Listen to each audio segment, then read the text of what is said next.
Hello and welcome to the Prussian Night review of Beast Wars Transmetal 2 Scarem.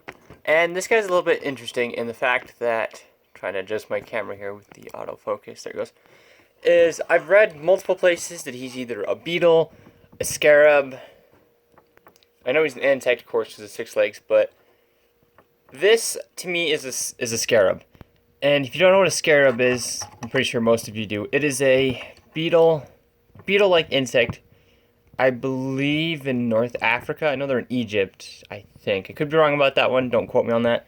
But the reason why I say he's a scarab is, if you look at a beetle, a true beetle, it has a defined head and defined body, sorry, tongue-tied there, defined body and head. This guy really doesn't. It's all one piece, and if you bring in Beast Wars Insecticon, who is a stag beetle, you can see, let me move this guy back a little bit in frame, my camera back here, you can see the defined head on Insecticon, as you can kind of see the body, the midsection, and the defined head. He's got a defined head that actually protrudes from the body. And if you guys have ever seen a beetle, any type, you will know that beetles do have more of a defined head. You can see it might be smaller than the, front of it might come up to a bubble and have a really, really tiny head. But beetles have a defined head and midsection and thorax here. So to me, this is a scarab. And since I've already got him here, here's the size comparison between Beast Wars, Flipformer, Insecticon. And you can see he is a basic class. I think he's basic as well. I'm not sure if the Flipformers were basic class or a different size class. My focus is like way out of whack with my hand there. But anyways, you can see he's not really much bigger. Much bigger than Insecticon. Insecticon is is a bit bigger than Scarem, but I think, it works out because I don't know how big a scarab is compared to an actual beetle. This is a stag beetle, I believe. And one thing to note is his front pieces don't actually close together. He's hooked on Insecticon. They don't actually close together. There's probably a way to do it, but I don't want to force it with the age of the figure. And much like Insecticon, his don't touch either. They only move out that much. And that might be an issue for some people, but I kind of like it like this because then you can put a figure in here. You don't have to worry about the claws being wide enough and all that. But yeah, let's get on the details here. You can see I love this. My base is really kind of wobbly, and sorry for that. My normal review station, I wish it had cardboard and an actual better stand, but my roof sprung a leak over the last week. That's why there has not been a Jetstorm review, and my backdrop and everything got ruined. So yep. But anyways, you can see this one's more of a, I want to say organic on this one. And the only reason I say that, because if you've actually seen actual beetles, they do have this kind of sleek look to them. But this one's more of a biomechanical, because you can see the shell detailing, the chitin detailing on it. And he does have saw blades. I think they're saw blades. They look like saw blades to me. And you can see lots of beautiful molding detail. And this chrome on this is actually in really, really nice shape. I don't know if he's going to get transmetal syndrome. All of my other transmetals have it, apart from Optimus Primal. He has a little spot on his chest that's starting to get it, but my rat trap and both my rat traps, I should say, just have it, and the chrome is just gone. It just flakes off every time you touch him or move him. It's gone.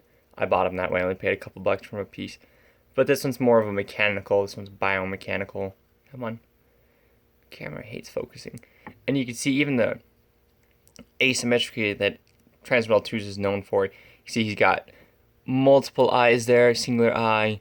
These pieces look similar, but if you notice, there's little details.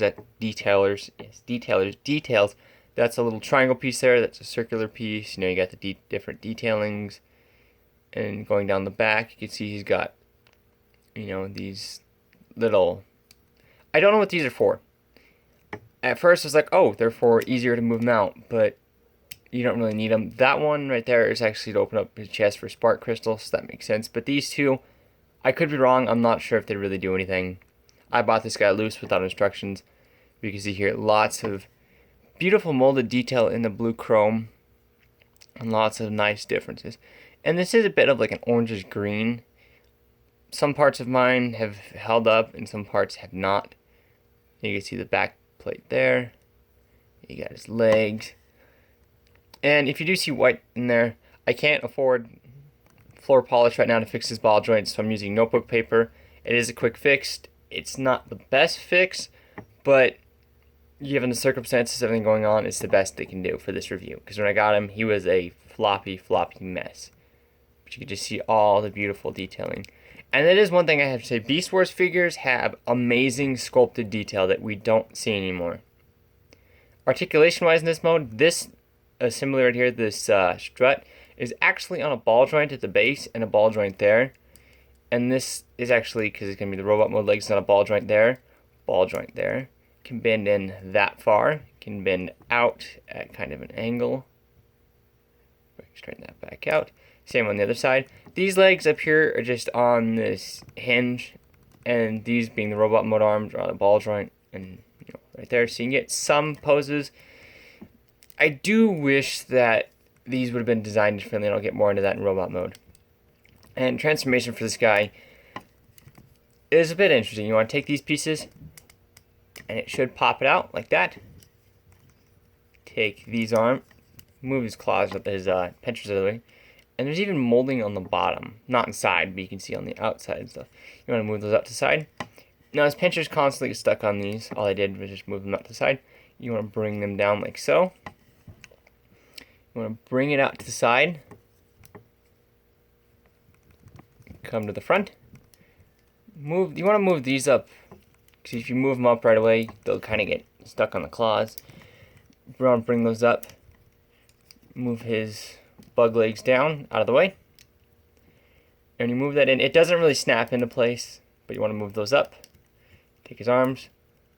And you want to bend them in. Sorry, I'm looking more at the viewfinder than in the figure. You want to just take it, finish bending it all the way in. And there you have one arm done. And the other arm is exactly the same. The ball joints right here are incredibly tight. I didn't have to fix those ones. Those are the only ones I did not have to fix. But there you go. And then you just want to come to his lower half. If I don't drop the figure, you want to rotate it. And backwards. Yep, this is his front, definitely. One thing I like about that is when you rotate it, you kind of get all this cohesive detailing. When this reality, this is the front and this is the rear of the bug. But then once you rotate it, you want to take his legs. Try to get this so you can see it. You want to take this strut. You want to basically just rotate that down, straighten up this piece. And they're supposed to peg together, but it's a little bit awkward on mine. It does actually have molded detailing on the inside of here. If you've actually seen actual bugs that kind of have little hairs, it's actually got that molded in. You want to bring that in. And it does take some moving around, but since both parts are on ball joints, it was pretty easy. And then you have one leg, other leg, just like the first one, of course. Again, my base is like really wobbly, and I do apologize for that. I have to get a new review spot. And this one likes to fight me sometimes, because he's a little bit awkward and hard to do. A lot of people are going to ask me, why is it so hard to do the transformations? Well, I kind of have a camera literally up against my chest, so it's a little bit awkward. There we go. And there you have Transmetal 2 Scarem. And one thing that I was talking about with his arms is he cannot straighten out his arms. Because of the way the ball joint is designed, it's either like this, or you can take it, rotate it, but then you can't straighten out his arms. So he's perpetually got a, 90-degree bend in his arms, constantly. You can't straighten out his arms. If there's a way to straighten out his arms, I have not figured it out yet, but we get close here. You can see his face even has the asymmetry, and it's a very Dinobot 2-esque face. If you guys have ever seen Beast Wars, you know what I'm talking about. Not a whole lot of new detail is revealed other than his hips being asymmetrical and his shoulder being asymmetrical, but that's pretty much it. Because all of the other detailing was in Beast mode. Other than you can finally see his chest, you can see it is kind of, all that's exposed right here is just right here on this side. It's a bit orange. And you take this panel, and this one's incredibly tight on mine. And he has Predacon crystal. And I love that the way it is it looks like it's glowing with the contrast there. You know, even with no light piping going through it, obviously, it still looks like it's glowing with this offset reddish purple brown. On camera, it's coming off as a really weird kind of reddish color, but in hand, my figure is more of a reddish brown than anything, and it sets apart from the purple of this crystal, so it actually looks like it's glowing when it's really not. It kind of has that contrast. Close that back up. And articulation wise, he's got ball joints here. These will move all the way up so you can get 360 going. Ball jointed elbows, which I discussed earlier, so you can do rotation, but on mine it's incredibly tight, so I don't really like doing that. I just don't want to break the ball joints on this. Hips can move forward that far, about 90 degrees. Back that far, a little bit higher. Can move all the way out. I do apologize for the poor quality of this review. And he can do a waist swivel, 360. And this piece moves up. I don't know why. At first I thought, oh, well, it can move his legs back. Well, no. I mean, if you do that one, you can move his legs back the same way. It doesn't affect articulation or anything. So I don't know. And he does stand fairly well, despite his legs being made out of 4 different legs. And for comparison, we have Beast Wars Insecticon. Let me just transform him. You can see, you know, about the same height. And he does have peg holes in his hand. The whole thing's actually on the inside there, which is a little bit weird because he has like saw blade, scythe, claw hands. But he is an interesting figure. I paid about $11 for him. Sorry about that, bumping in stuff behind me. I paid about $11 for him, so he's interesting. He's not too expensive. He doesn't come with any accessories, being a basic class. But if you can find him, I'd say under $20. He's a pretty decent figure. You know, he is smaller. But we did not get very many Transmetal 2 bugs. We had Transmetal 2 Black Arachnia, and I don't think, well, Rampage is an arachnid. I don't think Rampage was a Transmetal 2 at all. So this guy and Black Arachnia are the really only 2 Transmetal 2 insects we had, insects bugs, I know spiders are not insects, that we had in Beast Wars. And for that, you know, he's very interesting in that, because we had a lot of mammals, and a lot of reptiles and dinosaurs that were Transmetals and Transmetal 2s, but we never really had any, you know, bug or arachnid-like figures. Black Arachnia came in the last part of the 3rd season, so she was barely in there as a Transmetal 2. But, yeah, if you can... Oh, and his head is on a ball joint, which you can make him look up for some weird reason. Can do a full 360. He is incredibly tight at the bottom of the ball joint. It's the classic Beast Wars where it's the head is actually attached to the ball joint and it plugs into the body. So... there's that.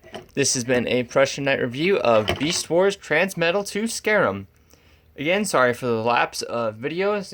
Like this video if you liked it. Comment on what I could do better or what you liked. And subscribe if you like. And I will catch you next time.